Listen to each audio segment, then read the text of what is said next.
On to the funeral. On May 31st, the Duke's body was flown to RAF Benson, where it was met by a Royal Guard of Honor by the Duke and Duchess of Kent, members of the government, and the French ambassador. A band played, mysteriously, just the first 6 bars of the national anthem. I don't know why they wouldn't play the whole thing, but he got 6 bars of it. The coffin, its whole length, covered by flowers from the Duchess, lay overnight in the RAF chapel, with RAF officers keeping a vigil. It bore a simple inscription: His Royal Highness the Prince Edward Albert Christian George Andrew Patrick David, Duke of Windsor, born 1894, died 1972, King Edward VIII, January 20th to December 11th, 1936. The next day, the body was taken to St. George's Chapel at Windsor, where it lay in state for 2 days, while 60,000 mourners filed past. On June 2nd, the Duchess finally arrived. She hadn't been able to rally it in order to travel with his body when he came, but she bestirred herself, and she finally made it. She was accompanied by Grace Dudley, Mary Soames, John Utter, who she just tried to dismiss 10 days before, the Duke's American doctor and a former equerry, Douglas Greenacre.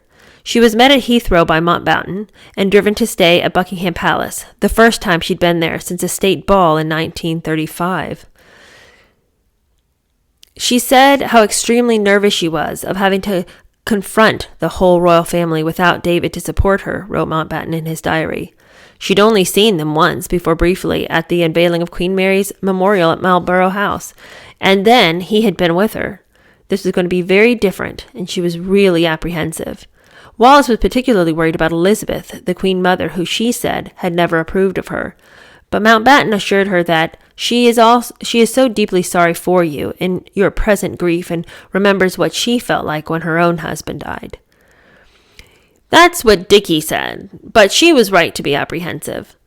She said later, "They were polite to me, polite and kind, especially the Queen. Royalty's always polite and kind, but they were cold." A former courtier confirms the reaction. The Queen didn't want to have much to do with Wallis. Dinner was given in the Chinese room. With anybody else, it would have been in the Queen's own dining room. She preferred to go down to where Wallis was set up. It was okay. Everybody behaved decently. Charles was there and helpful. But there was certainly no outpouring of love between the Queen and the Duchess of Windsor, or vice versa. The next day was Trooping the Colour, and she had been invited to attend, but she declined to.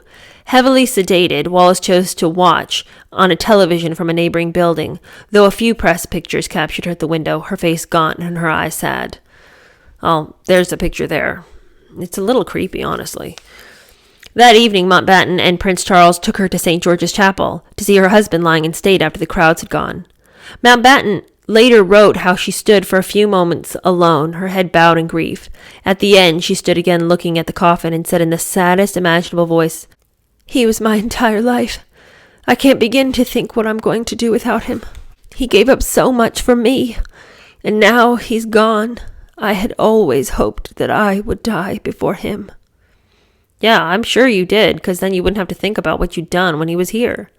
Prince Charles remembered how she stood alone, a frail, tiny black figure, gazing at the coffin and finally bowing briefly. As we stood, she kept saying, "He gave up so much for so little," pointing at herself with a strange grin. It was her 35th wedding anniversary when he died. It's just so bleak, this whole thing. My goodness gracious. Well, the hour-long funeral took place on the Monday in St. George's Chapel, attended by the Queen and the Duke of Edinburgh, with Wallis dressed in a simple black dress and coat. Several times during the service, Wallis appeared confused, and the Queen had to help her find her place in the order of service. Clarissa Avon told Cecil Beaton, one of the guests, how the Queen showed a motherly and nanny-like tenderness and kept putting her hand on the Duchess's arm and glove. "Wonderful as the service was, I was not moved by the death of the man who, for less than a year, had been our king," wrote Beaton in his diary. "History will make his love story into a romance. In fact, for us so close, it's hard to see that. Wallis has been a good friend to me. I like her. She's a good friend to all her friends. There's no malice in her. There's nothing dislikable. She's just not of the degree that has reason to be around the throne." After the service, there was a lunch for 40 in the state dining room. "I was seated with the sun shining in my eyes," Wallis told a friend. "I was in pain from it. I sat next to the Duke of Edinburgh, who I had always imagined would be better, kinder, perhaps more human than the others. But, he's just a flower flusher. Not he or anyone else offered me any solitude or sympathy whatsoever. What are you talking about, Wallace? What about the Queen sitting there beside you as you're confused because your Alzheimer's is kicking in and you can't keep track of what's going on in the service?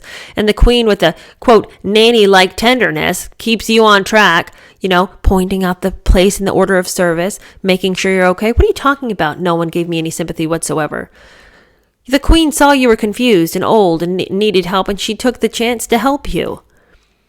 Oh, always the victim.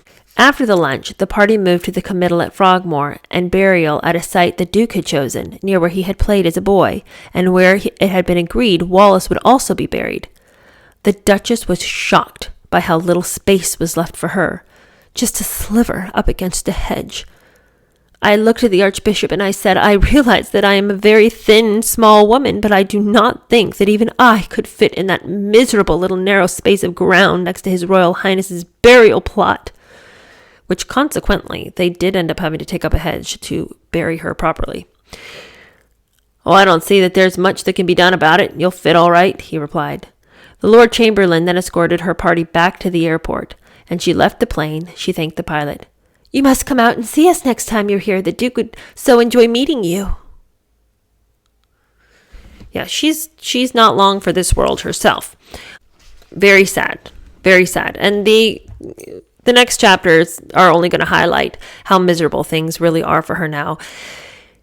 Without him, I really don't know what her life would be, because up until this point, she could amuse herself to some degree by making a home for him. That's all she ever did. But without him, what is she going to do? She's older now, and she's also very forgetful now, with the Alzheimer's setting in and all. And it's not like she can still run around like she did when she was in her 50s all over New York. I mean, she's getting older. So what is she going to do now?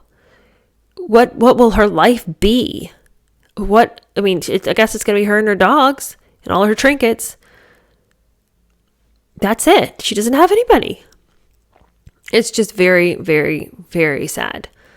And everybody who was watching this show, as the years ticked down, they all saw that this would be the ending. But did she know it was going to be the ending, or did she just not think about it?